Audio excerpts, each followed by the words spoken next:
Nigerians are doctors. Nigerians are immigration lawyers. Nigerians do all sorts of other things. Yep. But you chose to talk about drugs. Why? But you also went on to say Nigerians should also show us where the drugs are.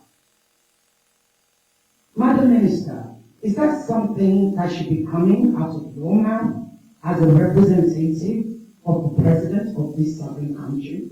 Is that something that a minister should be saying at a time when South Africa is isolated?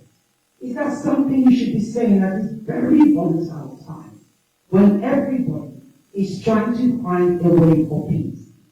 And I will also ask, would you like to actually apologize to the Nigerian people at this particular moment? Thank you. Thank you. Let me respond to the colleague from Nigeria. I don't think Minister Ntshavheni needs to issue any apology. Minister Ntshavheni never said all Nigerians are drug dealers.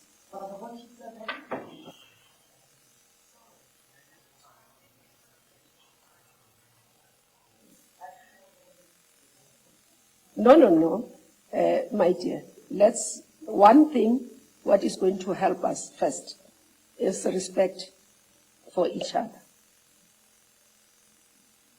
Respect for the office that we occupy, because we are ministers of the state.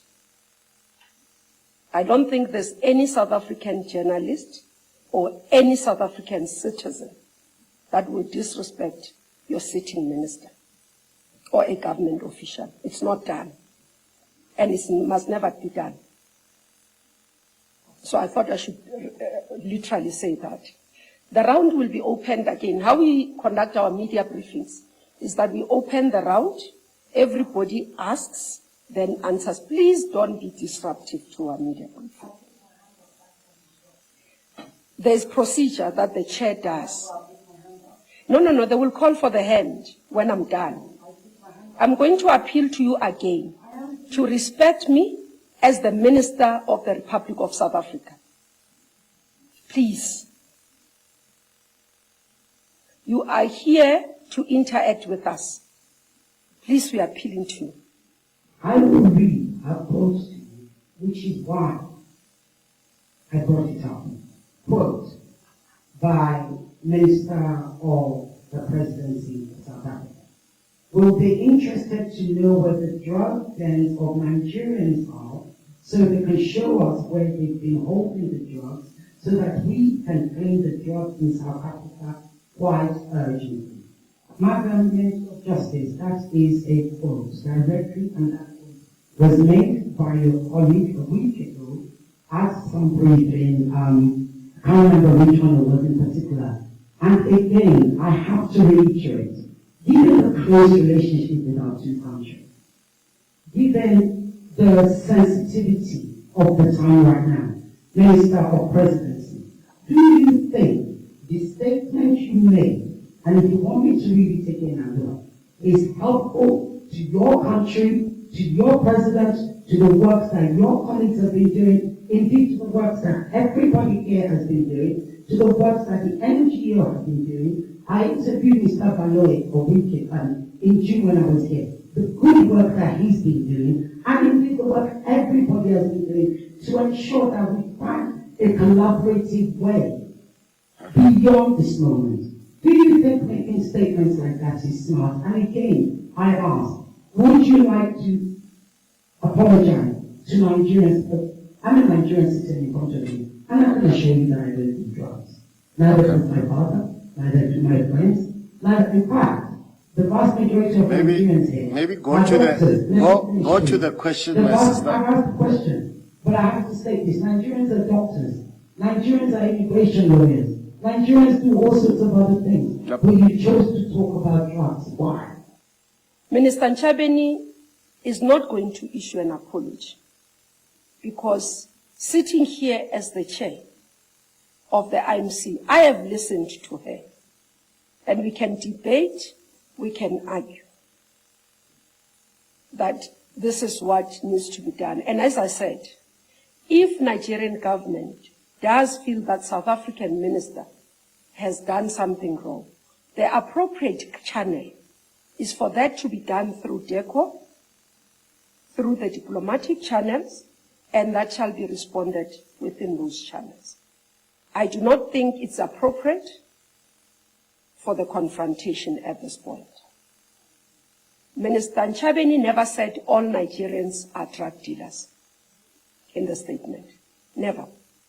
There's no way she says that.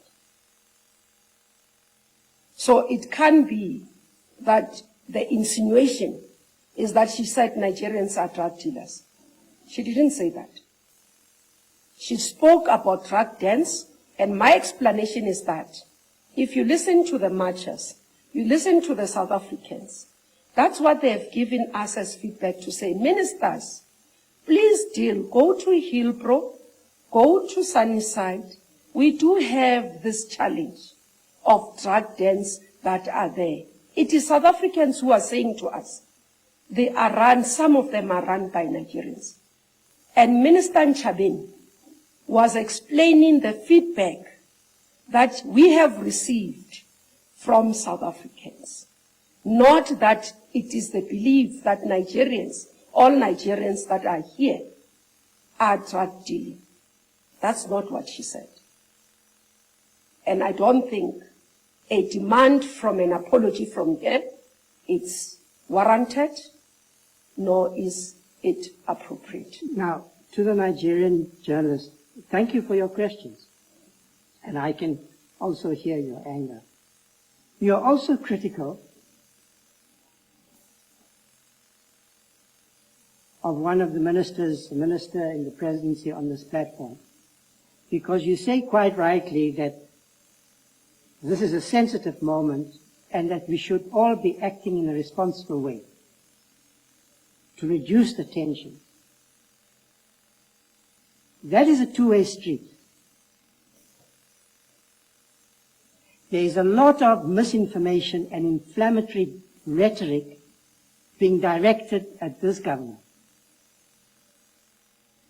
We need to have a respectful conversation with our partners, with our sister countries in the African continent, about the terms of migration into what is a sovereign territory of South Africa. We have to be able to have that conversation. South Africa was the last country on our continent to achieve its independence as a sovereign territory of the South African people that has a commitment to Pan-African unity. The decolonization project on our continent produced independent nation states, starting with Ghana in 1957. What does it mean to have a continent made up of sovereign states that also form part of the Organization of African Unity? We need to be able to have that conversation in order to ensure that our continent is united, that it prospers, that our countries are well governed, and that they are all committed to the well-being of their own peoples. That is what the last country on the African continent to be liberated, to achieve its independence, that's the conversation we are asking to have with you. So if you say you want to have a respectful conversation, you want to reduce the tensions, I agree with you. But that's a two-way street. We have seen a lot of inflammatory rhetoric on social media, and I would not exclude the political leadership of some countries. And I understand their concerns as well. So please convey the message to your citizens and to your leaders as well, that that is the sentiment that you experienced in South Africa. We, in this country, we supported all the teams, African teams in the World Cup. We're not confused about our identity and where we stand on important matters concerning our mutual interests.